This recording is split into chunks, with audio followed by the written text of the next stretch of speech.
أستغفر الله وأتوب إليه. الحمد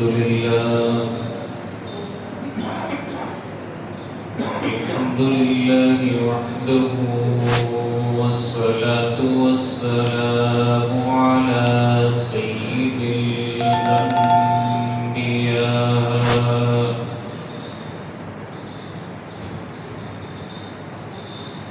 وعلى آله وأصحابه الأتقياء.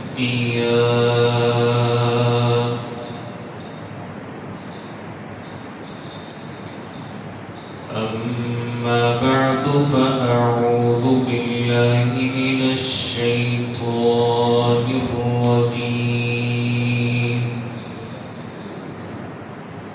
بسم الله الرحمن الرحيم.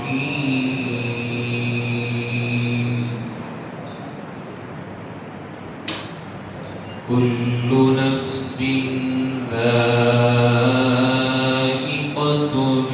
الموت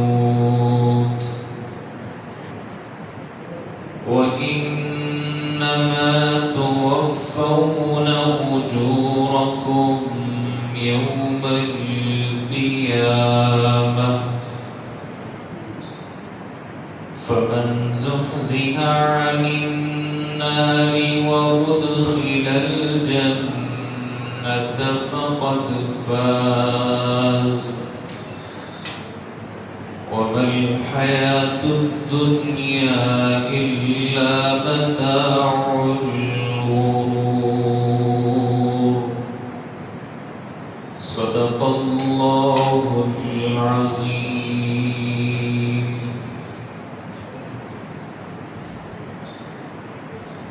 میرے عزیز بھائیو دوستو، ہر انسان اس دنیا میں ایک خواب لے کر آتا ہے اور وہ خواب کامیابی کا خواب ہے.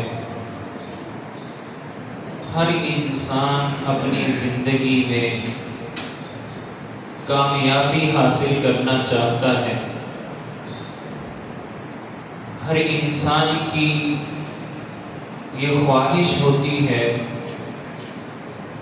کہ میں اپنی زندگی میں ایسا مقام پیدا کر لوں جس پر ساری دنیا کے لوگ رشک کرتے ہیں.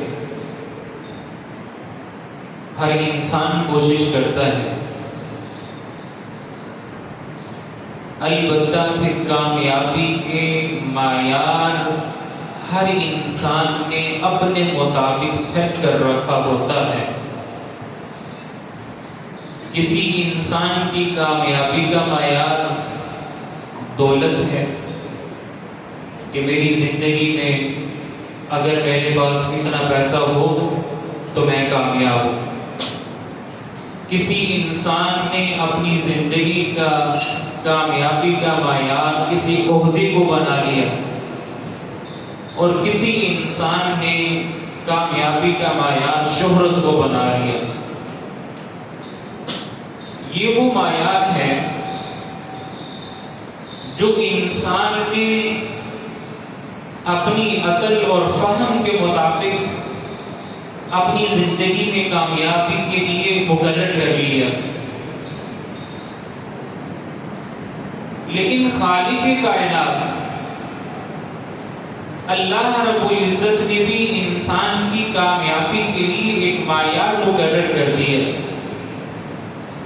کہ صحیح معنوں میں اگر کوئی انسان یہ چاہتا ہے کہ وہ کامیاب ہو تو اس کے لیے یہ ایک معیار ہے، اگر آپ اس پر پورا اترتے ہیں تو آپ دنیا میں بھی کامیاب ہیں اور آخرت میں بھی کامیاب ہیں. اگر آپ اس معیار سے کہیں نیچے ہیں تو پھر آپ کو محنت کرنی پڑے گی، کوشش کرنی پڑے گی.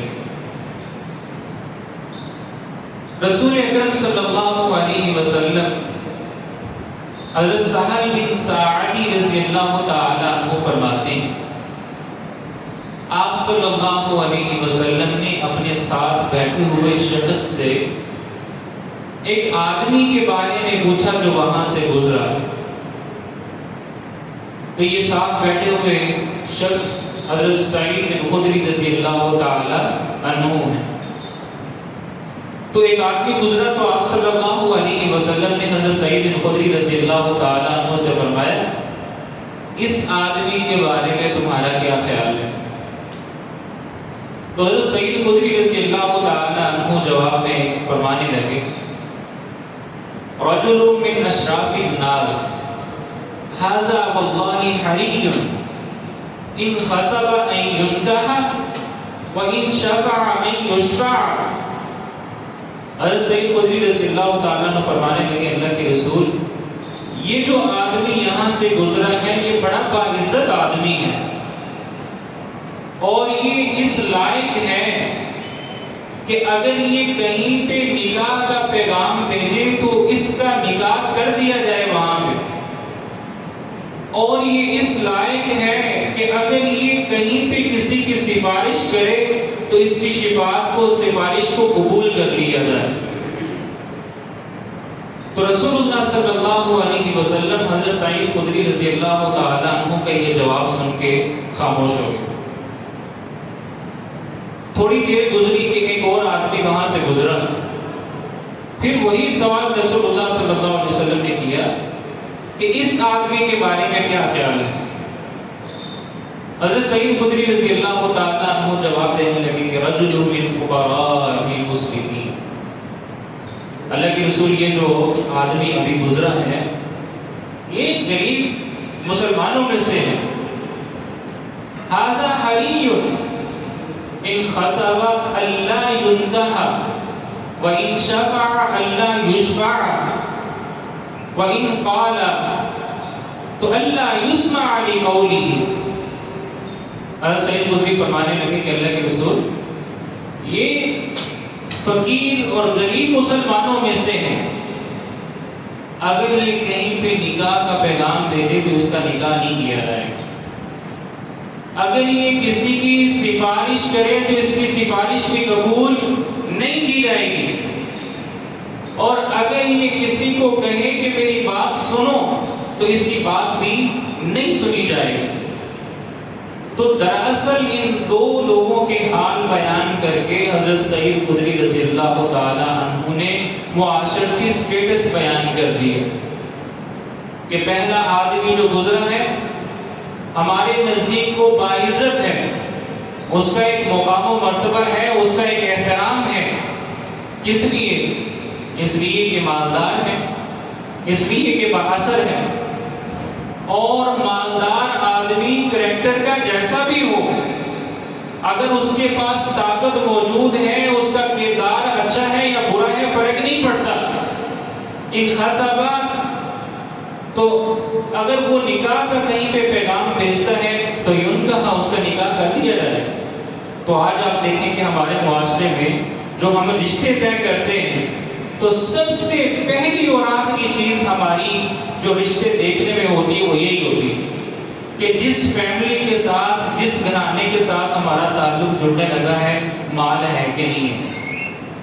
اگر مالدار ہے وہ مال حلال کا ہے حرام کا ہے, وہ کیسے آیا ہے کوئی فرق نہیں پڑتا, مال ہونا چاہیے بس.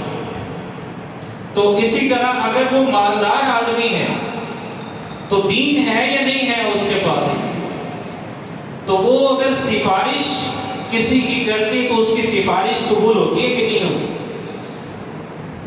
تو اسی طرح دوسری جگہ پہ وہ انسان ہے کپڑے بھی اس کے نارمل سے, کوئی بہت اچھے کپڑے نہیں پہنتا, مالی حالت کوئی بہت زیادہ اچھی نہیں. تو یہ آدمی جب کسی کے ہاں نکاح کا پیغام بھیجتا ہے تو پھر 100 چیزیں اس کے حوالے سے دیکھی جاتی. خاندان کیسا ہے, تعلیم کیسی ہے, فلاں کیسا ہے, فلاں کیسا ہے, اس کے آگے پیچھے کیسے. اگر وہ کہیں پہ سفارش کرتے تو بات ہی پوری نہیں ہونے دیتے, اور جاؤ کام کرو اپنا, تمہیں کیا پتا ان چیزوں کے بارے میں. اگر وہ کسی کو بات سنانا چاہے تو غریب آدمی کے پاس بیٹھتا بھی کوئی نہیں. پتہ ہے رسول اللہ صلی اللہ علیہ وسلم نے جواب میں کیا ارشاد فرمایا؟ آپ صلی اللہ علیہ وسلم نے فرمایا کہ یہ جو بعد میں آنے والا شخص ہے یہ پہلے والے شخص سے کہیں زیادہ بہتر ہے. اور یہ کتنا بہتر ہے اس کو آپ دوسری حدیث سے سمجھیں. آپ صلی اللہ علیہ وسلم نے فرمایا کہ رب اشعث، کہ کئی بار ایسا ہوتا ہے مدفوع بالابواب لو اقسم علی اللہ لابرہ، کہ بہت سے ایسے لوگ جن کو معاشرے میں دروازوں سے دفع کر دیا جاتا ہے، ان کو پلٹا دیا جاتا ہے، اگر یہ لوگ اللہ تعالیٰ پہ کوئی قسم اٹھا لیں تو اللہ تعالیٰ اس قسم کو پورا کرتے ہیں. بظاہر حالت ان کی بہت اچھی نہیں ہے کہ اگر کوئی انسان اس کا اپنے دروازے پہ آنا بھی پسند نہیں کرتا تو بظاہر وہ غریب نظر آنے والا انسان، پھٹے پرانے کپڑے لے کے پھرنے والا انسان، اللہ کو اتنا محبوب ہوتا ہے کہ اگر وہ اللہ تعالیٰ پر کسی معاملے میں قسم اٹھا لے، اللہ تعالیٰ اس کی قسم کو رد نہیں کرتے، اللہ تعالیٰ اس کی قسم کو پورا کرتے. تو ان دونوں احادیث سے یہ بات تو طے ہو گئی کہ اصل میں اللہ اور اس کے رسول کے ہاں کامیابی نہ مال و دولت ہے، نہ رتبہ ہے، نہ شہرت ہے. تو پھر کامیابی ہے کیا؟ تو اللہ رب العزت نے ارشاد فرمایا کل نفس ذائقۃ الموت. ہم نے اگر اس انسان کو دنیا میں بھیجا ہے تو جو انسان جس نے یہاں پہ آ کے سانس لیا ہے ہر نفس پہ موت آنی ہے. حضرت آدم علیہ السلام سے لے کے قیامت تک آنے والے انسانوں میں کوئی ایک ایسا انسان نہیں ہے جو اللہ تعالیٰ سے یہ دکھوا کے لے کے آیا ہو کہ مجھے موت نہیں آئے گی. دیکھیں کتنے لوگ آئے اور کتنے چلے گئے. وَإِنَّمَا تُوَفَّوْنَ أُجُورَكُمْ يَوْمَ الْقِيَامَةِ. تو جب یہ انسان یہاں سے چلا جائے گا اللہ تعالیٰ پھر ایک میدان لگائیں گے اور وہاں پہ میزان ہوگا. ساری زندگی میں جو کچھ کیا ہوگا اللہ تعالیٰ بالکل ہر عمل کا پورا بدلہ دیں گے. فَمَن يَعْمَلْ مِثْقَالَ ذَرَّةٍ شَرًّا يَرَهُ وَمَن يَعْمَلْ مِثْقَالَ ذَرَّةٍ خَيْرًا يَرَهُ. کہ جس انسان نے ایک ذرہ برابر بھی اگر دنیا میں کوئی برا عمل کیا ہوگا اللہ تعالیٰ کا قیامت کے دن دکھائیں. ایک ذرہ برابر بھی اگر کوئی نیکی کی ہوگی اللہ وہ بھی سامنے لے کے آئیں گے. وَإِنَّمَا تُوَفَّوْنَ أُجُورَكُمْ يَوْمَ الْقِيَامَةِ. ہر عمل کا اللہ تعالیٰ کل قیامت کے دن پورا حساب دیں. اب یہاں پہ کامیابی پہ اللہ تعالیٰ نے بیان کیا فَمَنْ زُحْزِحَ عَنِ النَّارِ وَأُدْخِلَ الْجَنَّةَ فَقَدْ فَازَ. کہ اس میدان میں اور اس امتحان میں کہ جب اللہ تعالیٰ انسان کی ساری زندگی کا حساب کریں گے، جو انسان اس دن آگ سے دور کر دیا گیا اور جنت میں داخل کر دیا گیا اللہ تعالیٰ فرماتے ہیں فقد فاز. یہ وہ بندہ ہے جو دنیا میں بھی کامیاب ہوا اور آخرت میں بھی کامیاب ہوا. اصل میں کامیابی یہ ہے. اور پھر آگے ساتھ فرمائیں کہ جس زندگی کو لے کے تم الجھ چکے ہو اور جس زندگی میں الجھ کے اپنے خدا کو بھول بیٹھے ہو اس کی حقیقت کیا ہے؟ وَمَا الْحَيَاةُ الدُّنْيَا إِلَّا مَتَاعُ الْغُرُورِ. یہ جو دنیا کی زندگی ہے سارے کا سارا دھوکہ، فریب، کوئی حقیقت اس کی نہیں. آپ خود دیکھیں ایک انسان بچپن سے محنت کرنا شروع کرتا ہے. بچپن سے ماں باپ نے خواب دکھلایا بیٹے اگر پڑھو گے نہیں تو کامیاب نہیں ہو، پڑھو گے نہیں تو روزگار نہیں ملے گا. اب وہ بچہ اور آج کل جس طرح کا ہمارا تعلیمی نظام ہے تو وہ تو بچے کے اوپر سراسر ظلم ہے. 4-5 سال کا بچہ اس کو 8-10 کتابوں کا بیگ لاد کے اس کے اوپر گدھے کی طرح اس کو اسکول لے کے جاتا. سارا دن وہ بچہ وہاں پہ دماغ خراب کرتا. گھر آیا، گھر آ کے بھی اس نے کھانا کھایا تو انگلی پکڑی اس کی کہاں لے کے جا رہے، ٹیوشن لے کے جا رہے. تو یہ بچہ اپنی 24 گھنٹے کی زندگی میں سے تقریباً 12 گھنٹے کام کرتا ہے. تھوڑا سا بڑا ہوا اب اس کو معیشت کی فکر لگی. کہ اگر میرے پاس پیسہ نہیں ہوگا تو پتہ نہیں کیا ہو. تو پھر یہ تھوڑا سا اور بڑا ہوا، اب بچوں کی فکر میں کہ اب اگر بچوں کے لیے کچھ نہ کیا تو یہ رول جائیں گے. ساری زندگی محنت کرتے گزر گئی. تو آپ یہاں پہ ہم جتنے لوگ بیٹھے ہیں ایمان اور یقین کے ساتھ بتائیں کہ ہمیں اتنا یقین ہے کہ یہاں سے واپس جانا بھی نصیب ہو. ایک سانس کا ہمیں نہیں پتا. تو اس زندگی میں آ کے ہم نے اپنے خالق کو بلا لیا. تو جس کامیابی کو ہم نے کامیابی سمجھا ہے، اللہ کہتے ہیں وہ کامیابی نہیں ہے. کامیابی یہ ہے کہ ہم اس زندگی میں، اس دنیا میں جتنی زندگی گزار رہے ہیں، وہ 10 سال کی ہے، وہ 50 سال کی ہے، وہ 100 سال کی ہے، ایسے گزار کے جائیں کہ کہیں پہ بھی اگر ہمارا اللہ تعالیٰ کی طرف سے فیصلہ آ جائے، ہم راضی ہوں کہ شکر ہے کہ ہم اللہ تعالیٰ سے ملاقات کرنے کے لیے جا رہے ہیں. الحمدللہ اس دنیا سے جا رہے ہیں آپ، لیکن اس کے لیے کیا ہے کہ ہمارے اعمال ہمیں دیکھنے ہوں گے کہ کیسے. تو اب یہ باتیں صرف دین یا اسلام کی حد تک نہیں ہے. اللہ تعالیٰ یہ چیزیں انسان کو دکھاتے ہیں. ابھی چند دن پہلے جو خبر چل رہی تھی، اور یہ ہر 6 ماہ کے بعد یا سال کے بعد کوئی ایسا واقعہ ہماری آنکھوں کے سامنے آتا ہے. کراچی کے اندر وہ ایک اداکارہ تھا تو اس کی لاش ملی. تو آپ دیکھیں کہ جن چیزوں کو ہم نے کامیابی کی علامت سمجھا ہوا ہے، ان کے پاس وہ ساری چیزیں موجود تھی. روپیہ، پیسہ، دولت، شہرت، ہر چیز موجود ہے. لیکن آپ دیکھیں کہ اتنا کامیاب انسان اگر مرتا ہے 8 یا 9 ماہ تک کسی کو نہیں پتا چلتا کہ اس کی لاش کا وہ زندہ بھی ہے یا مر چکا ہے. کس معاشرے کو راضی کرنے کے لیے ہم سارا یہ محنت کر رہے ہیں اور سارا کچھ کر رہے ہیں. 8-9 مہینے تک کسی کو نہیں پتا چل رہا. تو وہ آگے معاملات کیا، اس کو 1 منٹ کے لیے سائڈ پہ چھوڑیں. صرف بات یہ ہے، نقطہ یہ ہے کہ ہم جس چیز کو حاصل کرنے کے لیے اتنا کچھ کر جاتے ہیں، نہ ہم حلال میں فرق کرتے ہیں، نہ ہم حرام میں فرق کرتے ہیں، نہ ہم صحیح کو دیکھتے ہیں، نہ غلط کو دیکھتے ہیں. سارا کچھ کر ڈالا اس کے لیے. جب وہ چیز حاصل ہو جاتی ہے، کیا اس کے بعد آپ کی زندگی میں آرام و سکون ہے؟ کیا آپ کو زندگی میں کامیابی کی سند ملی؟ تو یہ اللہ تعالیٰ نے جو قرآن مجید میں کہا وَمَا الْحَيَاةُ الدُّنْيَا إِلَّا مَتَاعُ الْغُرُورِ، تو یہ دنیا یہ دھوکے کا سامان ہے. ہمیں اپنی نظریات کو درست کرنا ہوگا. اس دنیا کو حاصل کرنے کے ساتھ ساتھ ہمیں اللہ تعالیٰ کی رضا حاصل کرنی. دنیا کمائیں، اسلام منع نہیں کرتا آپ کو. آپ بزنس کریں، کاروبار کریں، آپ شہرت حاصل کریں، اسلام آپ کو اجازت دیتا ہے. بلکہ اجازت نہیں دیتا بلکہ پسند کرتا ہے اسلام. رسول اللہ صلی اللہ علیہ وسلم نے فرمایا کہ طاقتور مومن کمزور مومن سے کہیں زیادہ بہتر ہے. اسلام پسند کرتا ہے اس چیز کو. لیکن اس وقت تک جب تک آپ اللہ تعالیٰ کی بنائی ہوئی حدود کو کراس نہیں کرتے. دنیا داری میں اتنے ہم ملوث نہ ہو جائیں کہ اللہ کو ہی بھول بیٹھیں.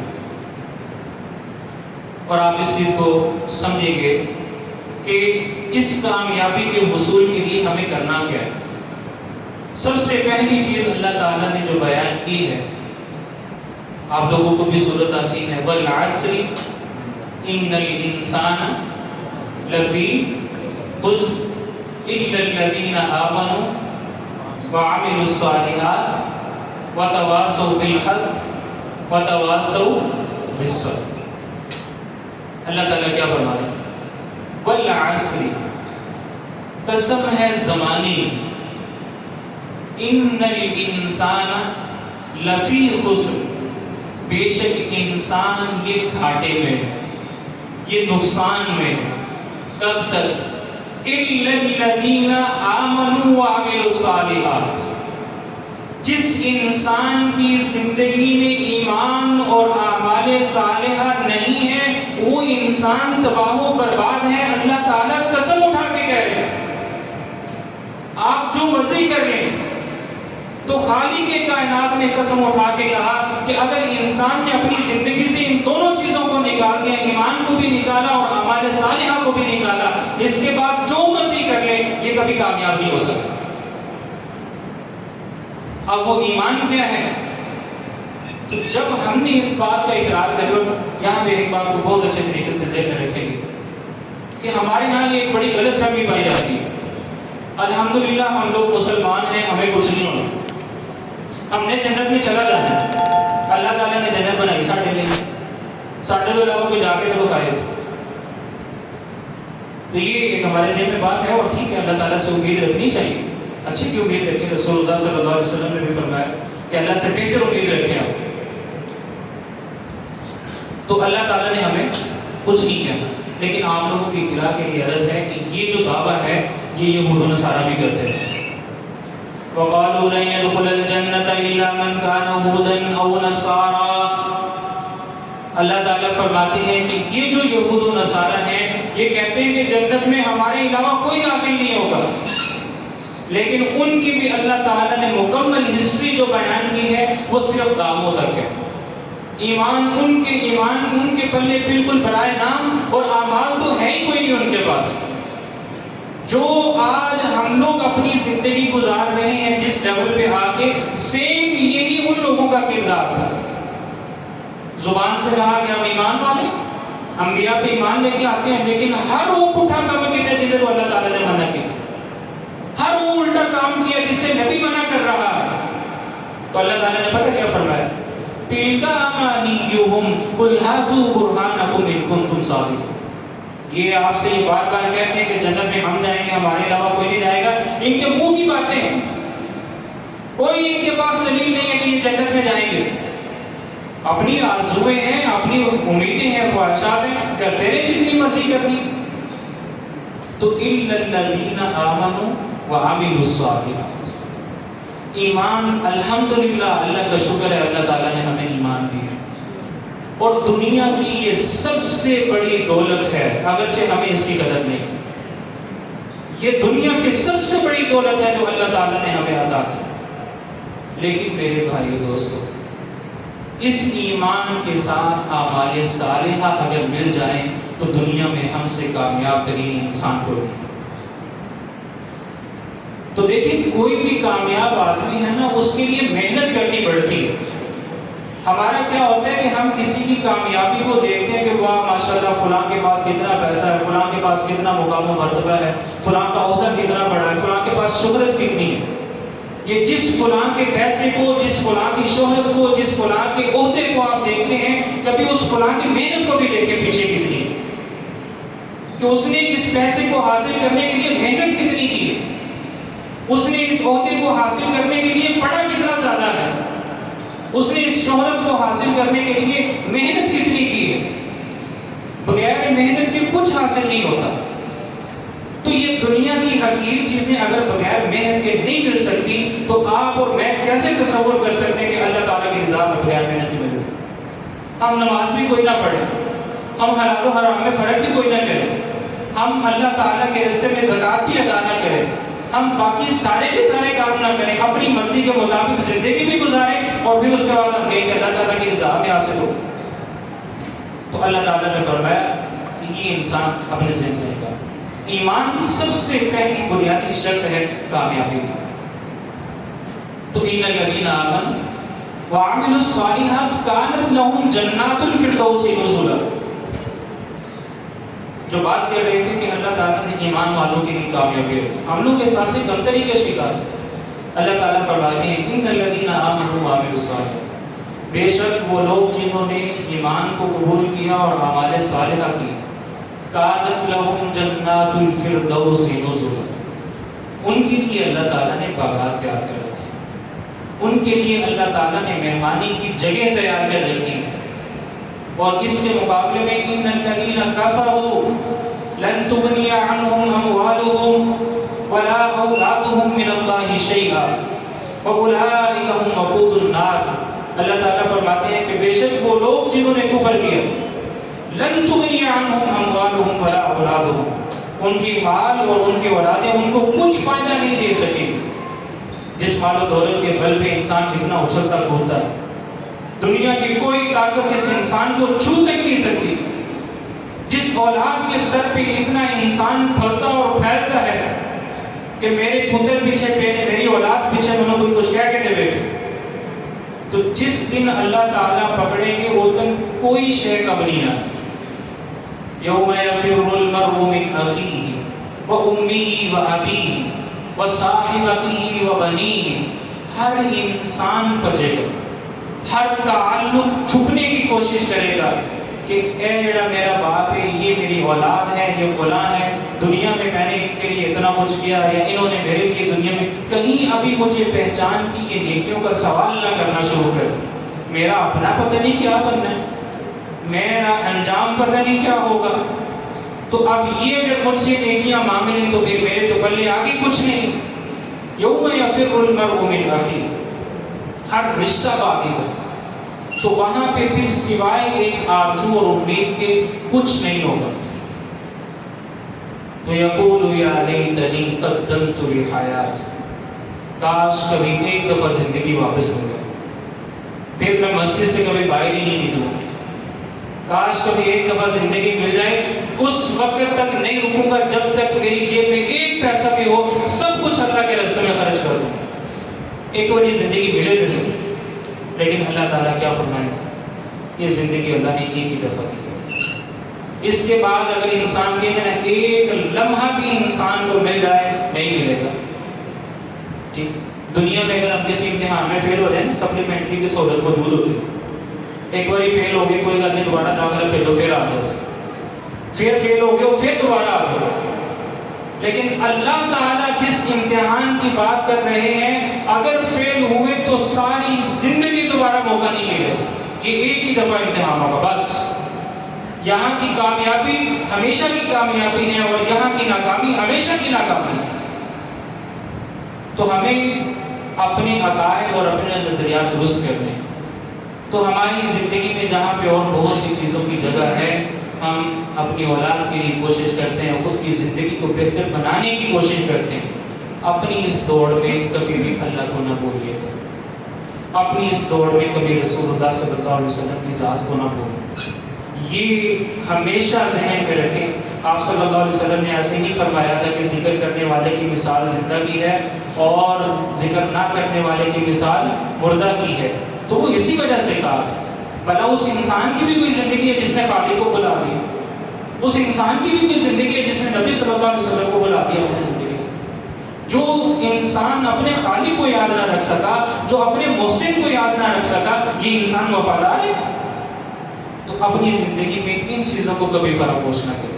دین آپ کو یہ منع نہیں کرتا یا آپ کو یہ تعلیم نہیں دیتا کہ آپ سارا کچھ چھوڑ چھاڑ کے آ جائیں. دین آپ کو کہتا ہے آپ جو کر رہے ہیں کریں، لیکن یہ دو چیزیں کبھی نہیں بھولیں گے، ایمان اور اعمال صالحہ. اللہ رب العزت سے دعا ہے کہ اللہ تعالیٰ ہمیں ہمارے ایمان کو بھی مضبوط فرمائے اور اللہ تعالیٰ ہمیں نیک اعمال کرنے کی زیادہ سے زیادہ توفیق عطا فرمائے. وما علینا الا البلاغ.